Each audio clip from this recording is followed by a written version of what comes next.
How's it going, ladies and gentlemen, and welcome back to World End ECONOMiCA. Now, after the personal success, I think the previous episode was, I thought it was one of the best ones thus far. I am bringing you this episode the day after I am quite hungover from a work party. So now I'm here presenting you this episode, and I don't know how long my voice is able to hold up, so if this doesn't last an hour, that will be why. We'll see what happens though. Just before we get into things, a reminder as always to check the link in the description and pre-order or purchase a copy of my book, The Protector Volume 1. It's a dark fantasy original English light novel set to release January 10th, 2025 in ebook, paperback, and audiobook. Now that I'm actually in this new house I'm living in, for a little bit at least, I need to take this time to record the audiobook. That is still not happened yet. It's one of those things, as well as completing Volume 2, that I am wanting to commit myself to. But we'll see how time favors me, as I am pretty set on recording episodes for the remainder of December.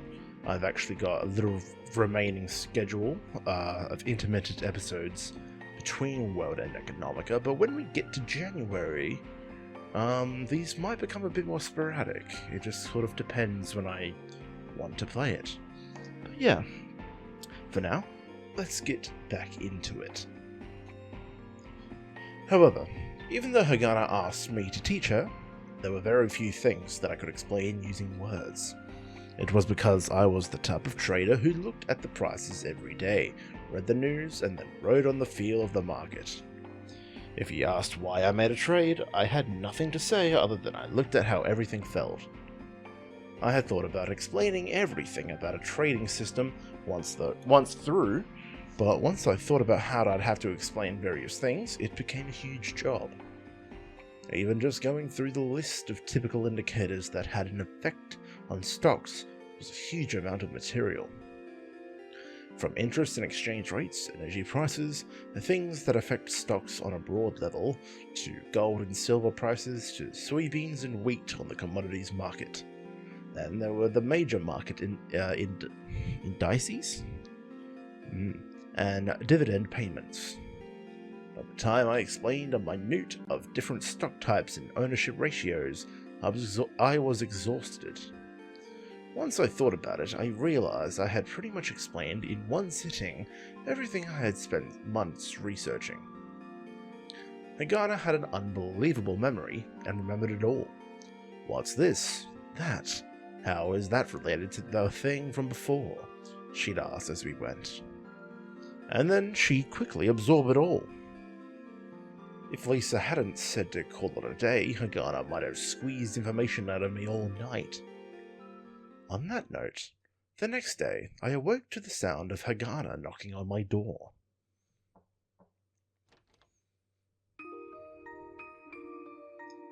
Teach me what comes next. Hagana spoke while holding a terminal and looking at me standing at the door. While Lisa made breakfast, I answered Hagana's unending stream of questions, occasionally getting disorientated. There were plenty of things that I only faintly remembered, or had just heard somewhere and learned briefly. Hagana seemed to believe that any new vocabulary might become a hint, so she was constantly questioning and entering things into the terminal. Deriving a proper solution required proper assumptions. Hagana's way of thinking was very mathematical. I have one last question. What? When those words came out of Hagana's mouth, I was slumped, exhausted in a chair, and facing the ceiling. Let's say I come up with a way to predict the future using math. Sure. Then what would Hal do? It was a pretty cutting question, but not one I hadn't thought about. Oops.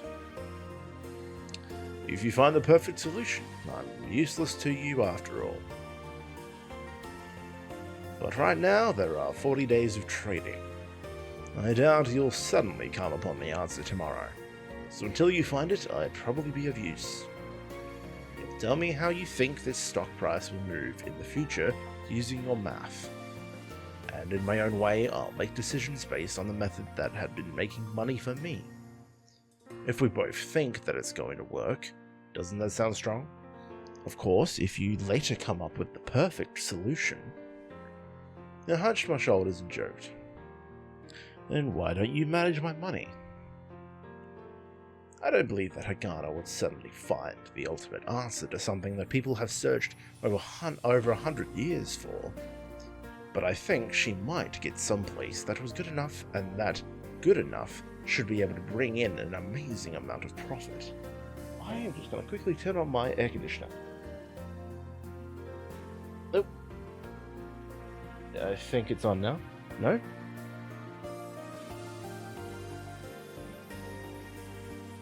I think so. I'll assume it is. It quickly gets warm here. Plus, with just winning this contest, it'd be a great boon to this church, Hagana herself, and myself too.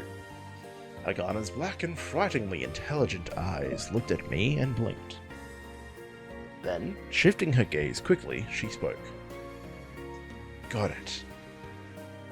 Which part? Both. Hagana answered and then drank the coffee that Lisa made for breakfast. Long cold. I'll predict using math. You're going to decide using your own way. And if I'm right, I'll increase Hal's monetary worth. Exactly. When I laughed, Hagana huffed through her nose. It wasn't that she was angry, but she had that disagreeable part to her. So she probably just didn't she probably just didn't feel like laughing out of politeness. But the contest comes first. We've got to win this. Yeah. If we don't start today, we won't be able to use the full 40 days. Today I'll just trade on my own. Is that okay with you? I don't mind, but... What? If I have a question, can I ask? It was a surprisingly meek way of asking. Even though she was still glaring as she always did, there was something different about it. What? When I replied with that, Hagana furrowed her brows angrily and spoke. When you're in front of the computer, you don't look like you'd listen to people talking. And I also really hate having something bother me when I'm thinking. So I'm asking if I still can. Are you stupid? It seemed like she was about to add the familiar words to the end of her sentence. Instead, I just smiled naturally. For Hagana to be worried about something like that, it was like a miracle. Yeah, it's probably fine. Probably? Hagana's face darkened more as she asked. I spoke in a bit of a mean tone. If you get close in the wrong way, my hand just might move on its own. I swung my arm in the air. Hagana apparently recalled when she had accidentally hit Lisa in the face yesterday. She made a really disgusted face, but the stubbornness quickly returned. When that happens, I'll hit back. Yeah, the shin you kicked out is still swollen. Hagana winced and looked like she was about to cry for an instant. The way she would do things and then regret them later, Hagana was definitely like a kid when it came to anything but studying.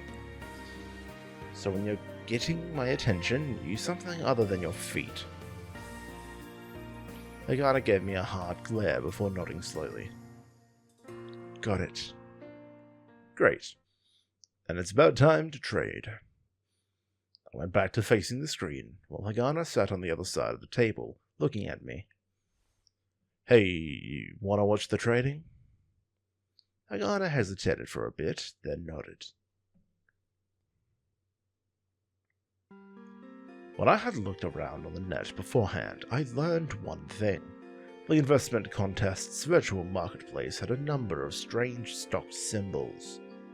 For example, the names ranged from things so you could more or less guess what they did, like pharma products or material industries, to simple symbols like A, B, and C.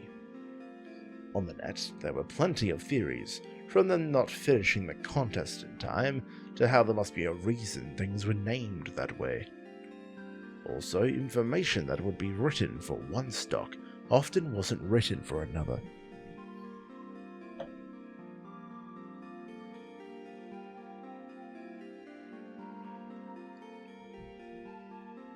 The stocks that I looked through weren't those strange stocks, but the ones that seemed to be copying stocks that actually existed.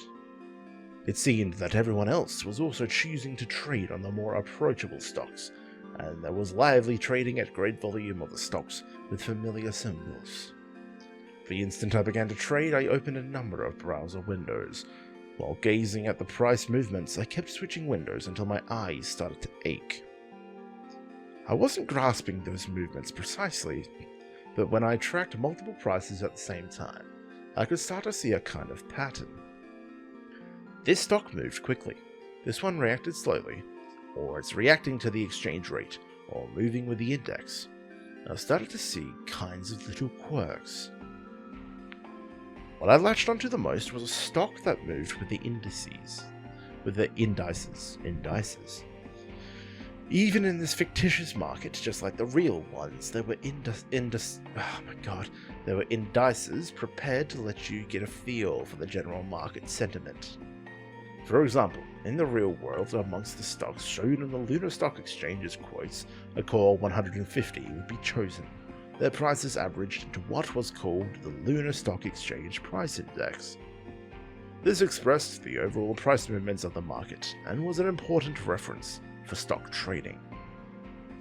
In the fictitious market, an average of the most important stocks was taken and updated in real time. The stock I found was a simple one that chased after the index when the index would go up or down. I had no idea who was doing it, but it was probably a pattern where someone traded on the index using some information, and then everyone else noticed and followed. That stock was a fictitious bank, and its fictitious accounts were extraordinarily good.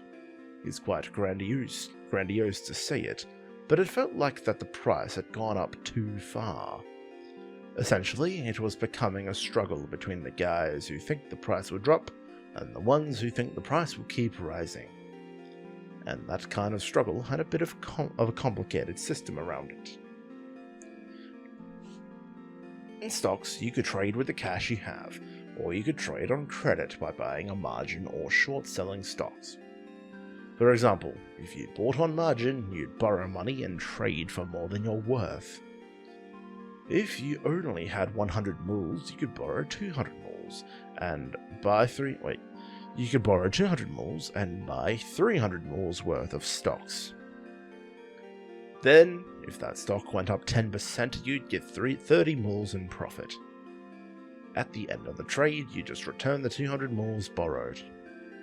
That would mean that you earned 3 times the profit compared to using just 100 moles. And of course, if you lose, it's the reverse. There was also a way to sell on credit. There you didn't borrow money, but borrowed stocks. For example, you'd borrow some stocks and sell them for 100 moles. Afterwards, when the stock dropped to 70 moles, you bought it back. Once you did that, you returned the shares you borrowed. In your hands fell the spread between the 100 moles you got from selling the stock and the 70 you spent buying it back. Using this method of short selling, you could profit even if prices were dropping. Of course, if the price went up, then you'd have to buy it back at a higher price and you'd lose. The amount of margin buying and short selling was normally shown publicly. If everyone thought a stock would go up, then margin buying would increase, whereas in the opposite case, short selling would increase. On top of that, margin buyers would eventually need to sell, and short sellers would eventually need to buy. Plus, in life, borrowing came with interest. Money or stocks, it didn't matter. Thanks to that, if a stock had been sold short a ton, had at a steady price for a long time, then the people being burned by interest would have to buy shares back in the near future, and there'd be a chance the stock would go up soon.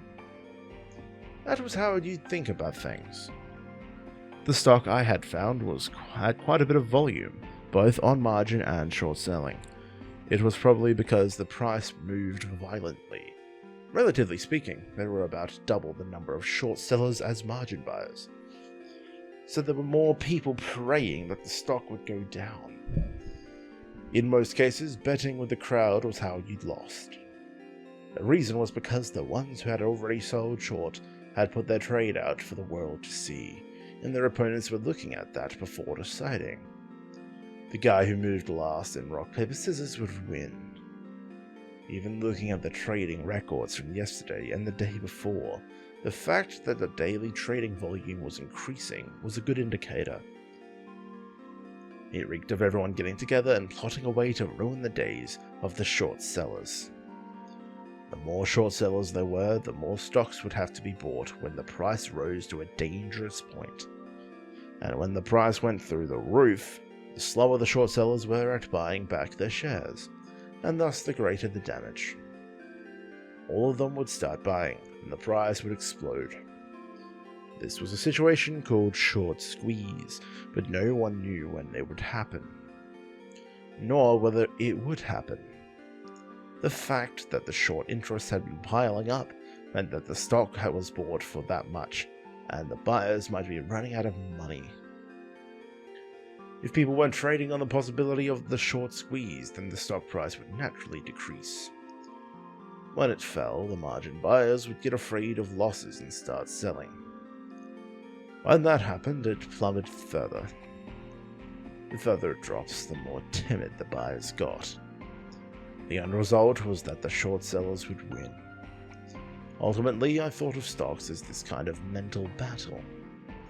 Information about a company was important, of course, but I felt that it was all about deciding in the midst of market sentiment whether the bulls or the bears were strong.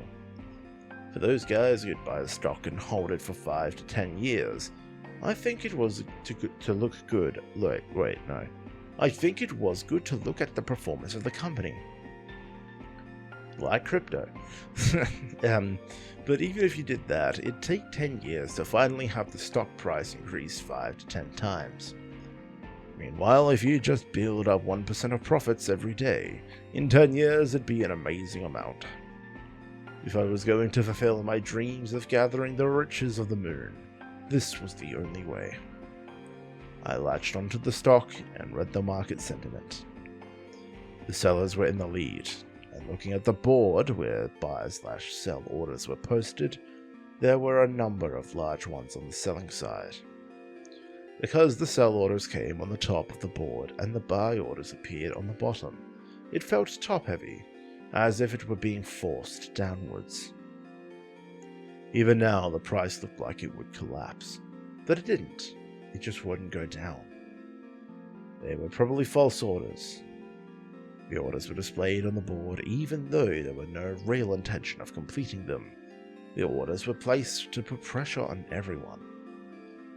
When there was a huge number of orders on the selling side, everyone think that the stock was about to go down. Then sales started happening, and the price would start going down as expected. It was obscenely illegal, but there was no way to prove it. Because they could just say that they changed their minds and cancelled their orders. But if someone with a lot of capital managed to see through that trick... I kept staring at that stock. I might have been staring at it for 2 hours. Then, right before 12:10 PM, at the point that fell at the lowest price of the slowly declining stock, I bought 1,000 shares at 267 moles, a bit under 27k moles. It seemed like a lot, but compared to all the available capital, it was a tiny thing. It wasn't so much aimed at making money, but more like buying just to check. A while later, the morning trading ended. However, I didn't take a break. I had to check on the movements of the other stocks that I had earmarked. Holding the mouse, I opened another window. It was then that my eyesight suddenly shook, and my body felt caught in an earthquake. What? Apparently, someone was shaking me by the shoulders. Are you doing that on purpose? Next to me, Hagana had on an extremely suspicious look. You could almost say that she looked worried. I looked at Hagana for a while, then shook my head to the side. Nah. Did you call for me a few times? I did. You weren't even blinking. I thought you had passed out. Oh, that explains why my eyes are dry. I closed my eyes and gave a big stretch. Popping sounds came from my neck and back. So? Huh? So, what was happening? Why were you staring at the same screen? We were both peering at the laptop screen together, and Hagana was very close. Moreover, Hagana apparently had a habit of putting her face close when she was being serious. Hagana's scent wafted over in time with her movements, and I pulled back hurriedly. It was something like Lisa's, but yet altogether different sweet scent. I had a feeling that it was something I shouldn't be inhaling, especially when I was in the middle of training, when I had to be alert. I have to explain everything? Please. I had told her to speak plainly when she was asking for favors. To Hagana's direct words, I gave in and explained my decision criteria as best as I could remember. Partway through, it didn't look like there would be enough time, so warming up the pilaf? Warming up the pilaf from the Lunar Chinese restaurant where Lisa worked, I ate and explained. In general, Hagana's face was frowning, not because she didn't understand my explanation, but more because she didn't know how to express it numerically. My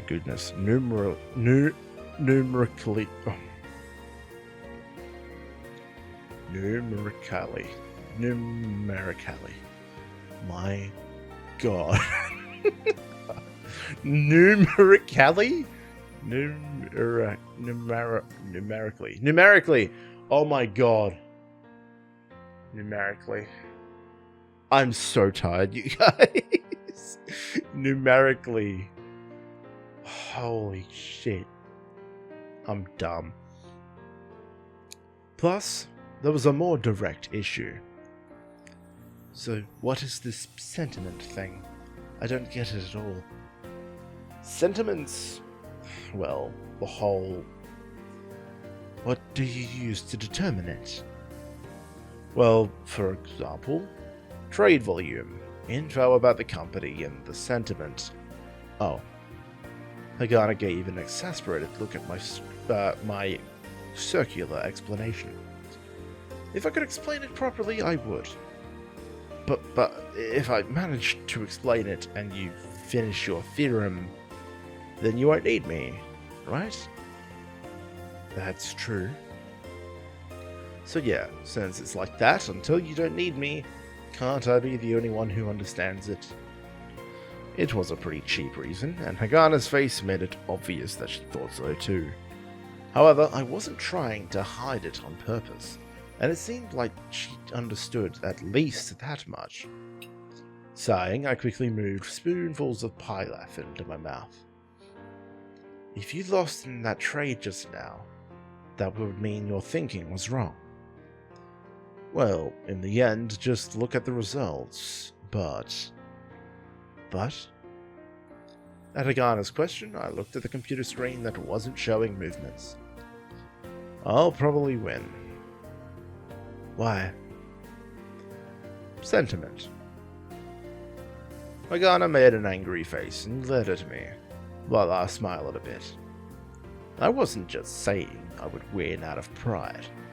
This stock just reeked of sketchiness. It was something I hadn't smelled in a while. The feeling of a big play. How about we run it up some more? Eh? What? Letting you use it all isn't right. I won't be able to use any. I won't use it up. Then how about we each use 5 million? As I spoke, I moved the mouse and was about to trade. Hagana was the one who stopped me. That's also not right. If my theorem is correct, I should be using more. But you don't have a theorem yet. That's why it's not fair to use it all before that happens. I won't use that much. Plus, there's the smell of a big play. This will work. I'm going to add on some more orders. This time, Hagana stopped me by hitting my hand. I want you to explain. I can't understand if you say sentiment. That was when I got angry and raised my voice. Oh, shut up! I said this is going to work. Based on what? Gut feel. Hey, before you start questioning my decisions, why don't you first finish your theorem? The two of us were banging foreheads and glaring at each other. Suddenly, Hagana's eyes shifted to the window. When I followed suit, my eyes met those of Chris outside the window. She probably had come by in the middle of a delivery. She had her fists clutched to her chest, and her eyes were glued to us like she was watching a sports match or something. When Chris's eyes met mine and Hagana's, she shrank back reflexively. Our eyes locked for a few whole seconds before she turned around suddenly and ran away as fast as she could. Her face was bright red, so it was obvious what kind of misunderstanding she was having. Oh shit, get out of the way! Shit? Get out of the way? What? Shut up! Jumping up from the chair, I ran to the window, but I could already see Chris's back on top of the roof of the house across the street. When I had asked in the tunnel what Hagana liked, she seemed to like that kind of talk too. Hanging my head like I was fighting off a headache, I put my hands on the window frame. Did you have to talk to Chris? Hagana asked a simple question from behind. Well, I had to talk to her to clear up this misunderstanding, but that felt plenty stupid, so I got up. It's nothing. And what was that? Because of the look in her eyes, it sounded suspiciously like she was making me look like a fool. But there was no doubt that I was a fool, so I just sat back down and spoke. She ran, so I felt like chasing. I see. Hagana tilted her head slightly and then nodded, as if acknowledging that such things did happen from time to time. In the end, I promised that I'd only use 3 million moles whichever way I wanted. However, if my asset management was good, then I could move up to using half. Later, finding an opening and adding to my previous purchase, I ultimately bought an extra 3,000 shares at an average price of 266 moles each. A bit under 800,000 moles. If this were the real world, it would have been a nerve-wracking number, but it was fake money, so it wasn't scary. Plus, just thinking that there was a 2.2 million mole reserve left felt reassuring. If I used margin, I could triple that capital, but I felt that it was too early to do so. Putting leverage on trades should only be done when it's the right time. So until the end of trading at 5 o'clock, I bought and sold 2 other stocks. Both were stocks that had large intraday movements, which drew people like me who were looking to make a profit. They were entertainment companies with a lot of risky things on their books. During the contest period, they'd announce various fake movies, and they'd roller coaster up and down. It was the same as real life. Unlike companies that made things that was in every store, like toothpaste, no one really knew where things would fall. So it was essentially gambling. It was all about how well you could read the market sentiment, stay absolutely calm, and not be greedy while gathering pennies. For example, if a stock was averaging around 100 mules between 97 and 103, you'd buy at 98 and sell at 101. You'd make more if you sold it at 102, but at 102, the guys who bought it at 103 might not be able to take the pressure and sell, so profiting was quicker at the lower price.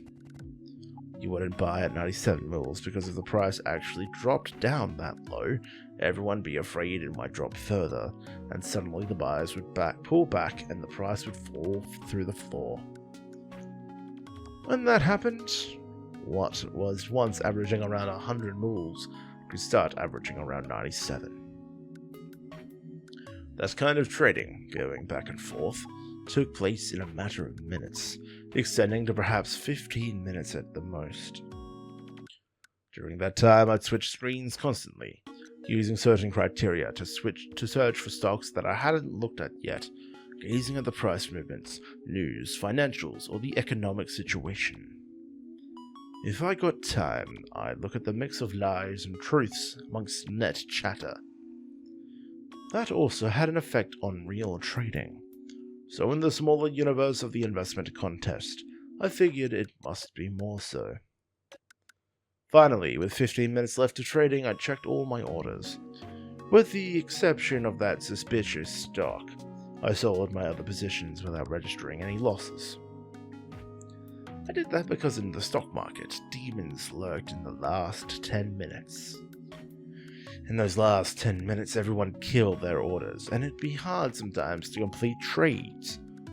There were tons of strange deals geared for that. I had once seen a certain company in a takeover battle that had been hitting the daily price gain limit repeatedly, and a 1.4 million buy order came in. For stocks that everyone was fighting to buy, the available sell orders would be divided among the buyers, according to the lottery after trading closed. Since the stock that hit the daily price limit had a high chance of going up, the people who believed the stock would rise the next day put in buy orders to participate in the lottery. Since the more orders you put in, the higher the chance you'd win the lottery. Tons of orders were put in. Then, 5 minutes before the end of trading, a sudden order of exactly 1.4 million shares, valued at 200 million mules, came in instantly, throwing the stock into limit for a daily price drop. The trading lines were jammed in the 5 minutes before closing, so there were people who noticed the irregularity and even then couldn't cancel their order. Upon placing an order, disclaimers from these types of situations would appear by default. Thousands of people were cast from heaven to hell in the final moments. Later, it was revealed that one of the investment funds that had invested in this company had sold every last share of their stock. Demons lurked in the last 10 minutes. At the time, just by pure chance, I was saved because I hadn't put my hand in. Since then, except for trades with special reasons, I always closed up 15 minutes beforehand. At 4:48, I closed all my positions except for that one suspicious stock. After that, I watched the remaining stock positions closely, checking to make sure the demons didn't come out. Even knowing that it was a futile thing, I set up an order to liquidate. All that was needed was to click a button to send it. 4:58, 4:59, 5 on the dot. The world of numbers came to a stop. Phew. Giving a sigh, I leaned back into the chair for the first time in hours. Slowly, the feeling of fresh blood flowing through my brain came. I ended the day up 120,000 mules. In the end, I had used 2 million mule. With 800,000 left poured into that sketchy stock, it was a fine result. Since I had access to the full 10 million mules, I probably could have bought in 1 million. From the start of trading, profits had been pouring in consistently at a violent pace. This could work. it might just work out. As I thought that and sat up in the chair, I noticed that Hagana wasn't next to me. Huh? I was sure that she had been next to me after lunch. When I had been trading in a daze, I had a vague recollections of being asked some detailed questions. I had honestly tried to answer, but maybe she got annoyed at my lame replies and got up. That was a reasonable explanation, but I soon noticed as I stood up, Hagana was lying down on the sofa. What? You're sleeping? When I gave an exasperated mutter, Hagana's eyes popped open. I wasn't sleeping. What? You're going to say that you were thinking with your eyes closed? When I said that, Hagana furrowed her brows, closed her eyes slowly, and spoke. I feel sick. Huh? Oh, the screen made you dizzy? Hagana nodded. When I originally started, I got dizzy from the windows flipping constantly, and sometimes I went to the bathroom to throw up before continuing trading. Until I got used to it, my eyes burned, and I saw trading screens even with my eyes closed. Furthermore, the dizziness and headaches were awful. I'd gotten used to it now, but it wasn't agreeing with Hagana right now. You okay? You can't tell from looking? Are you stupid? She seemed to want to add that, but apparently she was really feeling sick and didn't have the strength. You want a drink? No, I said I'm sick. Blunt? I thought that drinking something cold when you're feeling queasy can be refreshing, but I didn't say it. I shrugged and went to the coffee maker and filled a cup with the last dregs. It was only half a cup, but I loaded it with milk to fill it up. At this rate, you're a ways from getting what I mean when I say sentiment. You made a profit? With her eyes still closed, Hagana changed the subject. I did. How much? 120,000 moles. Of course, it's with fake money. If it were real, well, I wouldn't be able to stop laughing. But if I had 10 million mole at my disposal, just making a 1% profit would be 100,000 moles.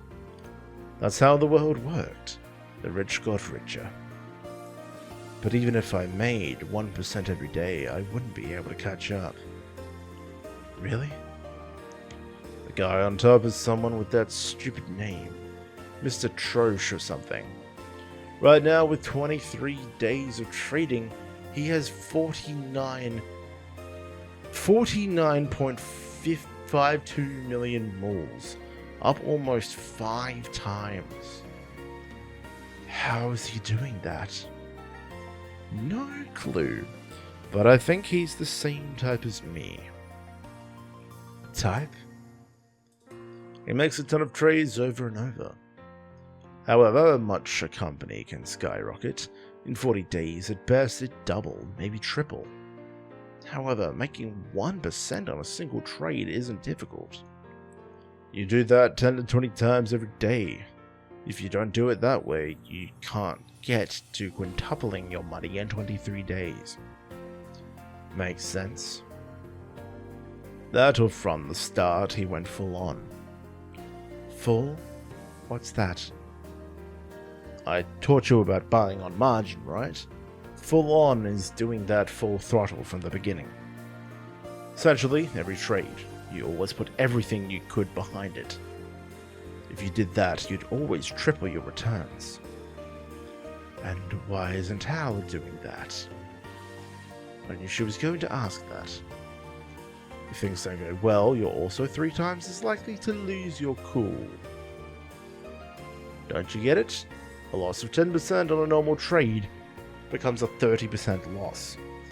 A 30% loss becomes a 90% loss. When that happens, it's impossible to stay calm. When you start losing, it's human nature to start shooting for an instant reversal. But profits work the same. You'd think, right? There's no way that the numbers wouldn't work out that way. I'm not talking about that. I laughed and set the coffee cup down. I closed my eyes and recalled the time when I had gained 20,000 moles in an instant. And then when I put everything behind a single stock, it got sucked into a horrific drop. If I had delayed the decision a few minutes, I wouldn't have gotten caught in that drop. While watching the price drop every second, I was half in tears, firing off orders to close my positions. In the end, after 12 minutes, my trades executed, and 20,000 moles had dropped 14% to 17,000. Certainly, it was still 8 times the 2,000 moles I had started with, but that wasn't comforting, and I felt like I had a huge loss. That was the moment I learned that regardless of how much you started with, whenever your money dropped under the highest point it ever reached, it hurt badly. On top of that, the pain and frustration lingered with you. It was so bad I had written warnings to myself on paper and stuck it to the computer. Don't fall into despair. If you keep doing what you're doing, the money will keep growing. To trade with 3 times the money, you've got to have 3 times the guts. In that case, yeah, Hal shouldn't be playing with that. What? When I looked at Hagana in irritation, she still had her eyes closed, but the tiniest hint of a smile was on her face. A joke. When I stared at Hagana as though she were a dog that had suddenly started talking, she got up slowly. You feel well enough to get up? No, but I've got lectures. Oh, right. Forgot you were a teacher. Hagana nodded and then somehow managed to get up and walk unsteadily. Hey, that's dangerous. It's fine if you're a bit late, right? Hagana was stumbling around like someone in the dark, so I got up from my chair and grabbed her hand. Hagana didn't throw my hand off, but also didn't say thanks in response. It's not fine. However, if you could teach calculus, then it'd be no problem. Then there's a problem. Thus I have to go. Everyone has dreams. Dreams? When I asked, Hagana turned just her eyes to me. Then she slid her hand out of mine and walked off. Watching her walk unsteadily to her room to get her things, I muttered, dreams. There was no other word that felt out of place as that one when it came from Hagana's mouth. I just stood for a while at the table waiting for Hagana to come out of her room. After a while, her footsteps much steadier, Hagana came back holding her bag. What? I sat down in a chair and spoke. Have a safe trip. I imitated Lisa. Hagana's eyes widened in surprise, and then looked away in distaste. But even so, she squinted at me and replied, I'll be back. Hagana quickly turned around and left the front entrance with great strides. Looking at her retreating back, I felt like I got a sense of why Lisa liked to dote on Hagana.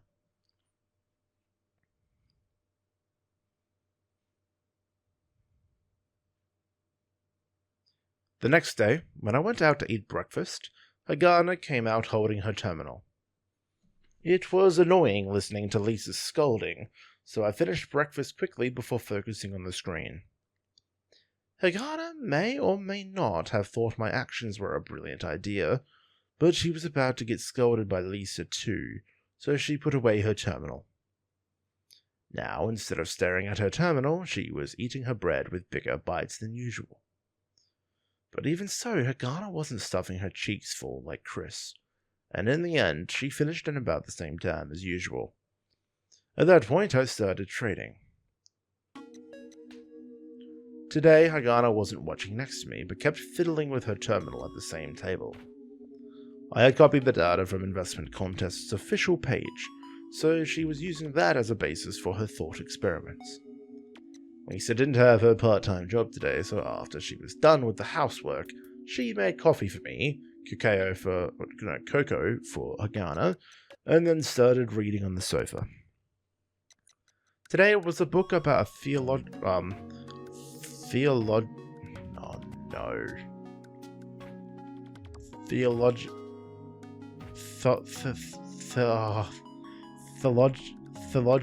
No? Theologist? Oh, no. Theologist. Theologist. Oh, crap. Theologist. I don't know. It was named Dr. Angelicus. After that, the trading today continued much like yesterday. Often a stock that yielded profits once would continue to yield profits. The only real difference from yesterday was that I put in a bit more capital.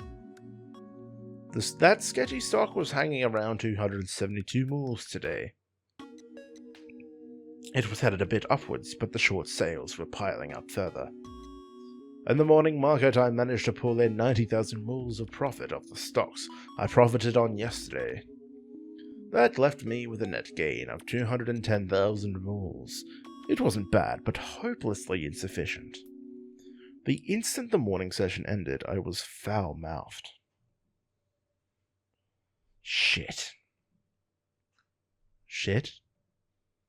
Sitting diagonally across the table, Hagana looked up. It's fucking shit. You lost? No, I didn't. If you won, why are you angry? It's not enough. That's a problem? Hagana nodded seriously. I got annoyed and asked, well, how are you doing? I'm studying. What? Necessary things. At that, I wrinkled my nose. What's necessary? Looking at the internet, there are theoretical models for stock prediction. What? Right now, I'm analyzing and learning things I don't know. The theory is also fascinating. Wait, you can download these things off the net? You can. I couldn't bring myself to believe that and was stunned. Why would something that would make money be on the net? If it could really predict the price of stocks, then everyone would be profiting. What idiot put it there? Wait, show me. I told Hagana as I leaned across the table. Hagana's brows narrowed, but she turned the terminal around. What's this? An academic paper, taken from the author's name. It's called the Reach Model. Let's assume that a stock price moves essentially randomly on short time scales and follows a normal distribution. However, because today's stock price is influenced by yesterday's price changes, you could use that as conditions for the conditional probabilities to derive today's price. Then, integrating the log normal distribution over a fixed interval, you can obtain the expected value of the fluctuation for a given interval. Stop. What? I get it. I get that I have absolutely no idea what you're doing. Hagana's brows furrowed. She looked at me, then back at the terminal and tilted her head. And also, I looked up what you talked about yesterday. What? I was just about to start shivering over how she really was a genius, and barely put the words together. Charts? Using those things this way is much simpler to calculate. On one hand, saying how the calculations were simple, while on the other hand, using the word chart with so little confidence, the gap was enough to make me laugh. Oh, the talk about the Golden Cross. Oh? Golden Cross. When the moving average starts turning upwards and the daily price movements are starting to cross the moving average line. I wound up sounding like a know-it-all again, but Agana looked totally confused. With a small cough, I continued. To be honest, it's a pattern that's used often in chart analysis. I don't really know the words, but the idea is super simple. Yeah, because chart analysis is easy to understand. I don't really hate it, but I've got a feeling that it's not that useful. You just have to put the statistics out and derive the probabilities. The probabilities are in your favor. All you have to do is trade a bunch, and it'll come to the expected value. Well, that's true. You can do that? Yes. Anyone who can do arithmetic can. Arithmetic? Now it was my turn to ask questions. Add, subtract, multiply, divide. Agana's eyes narrowed as she looked at me. It was bad enough that I wondered if she thought I was an idiot. Adding and multiplying? No one calls that arithmetic, I thought to myself. But well, if I knew which had a better probability of working, then that'd be a help, I guess. Yes. So, which ones look good? When I asked, Agana's gaze fell on the terminal. I was surprised, because I thought she had already finished the calculations. However, Agana didn't move. Just as I started to form questions, Agana finally lifted her eyes from the terminal and looked at me. To answer that, there's a problem. Oh? It was something I realized when I was thinking of a different model. What is it? Agana looked down and mumbled. I can't program. What? When I asked again, Agana lifted her face and glared at me as she spoke. I can't program. Even if I know how to calculate, doing it all by hand is stupid, and there are things that you just can't realistically calculate by hand. Oh. That's true. But that was a blind spot in the plan. Even though Agana had amazing math abilities, it didn't necessarily mean she could apply it. School problems you can do on paper, but even in the investment contest stocks trades, there were thousands of stocks and each had a ton of information. As I was clutching my head, suddenly a voice came from the sofa. Someone said program? What? When I turned around, it was Lisa. Well, yes, I did. I don't really know much, but programming. I know someone who's good at that, so I'll introduce you. Really? Come to think, Lisa did graduate from the Lunar City University. Someone like that must have connections to geniuses that I couldn't even imagine. Yes, I think that person helped you. And I've been wondering if there was any way I could help you too, so I'm going to make sure you get helped. Lisa gave a wry smile, and my face soured a bit too. I'm not doing this all because of you. Really? Suddenly, sitting across from me, Agana spoke.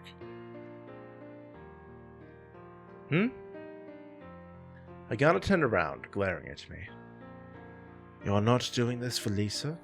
What do you mean? Why are you the one to get angry? It's not what I meant.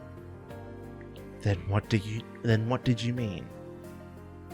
While I shrank back from Agana, who still looked on the verge of flinging her terminal at me, Lisa stood up and stretched a bit. Agana, how's being considerate of me? Right? It was embarrassing under Lisa's wry smile, so I turned my face away. If you're laughing, don't say it, I thought. So, introductions would be better off sooner than later, right? Well, then I'll go talk to that person. Evening is best, right? Yeah, anything after 5 o'clock. Okay, got it. I'll go make dinner then. With that, Lisa went to the bathroom and then stood in the kitchen. I shook my head and looked back at the computer, while Hagana sat in front of her terminal and tilted her head.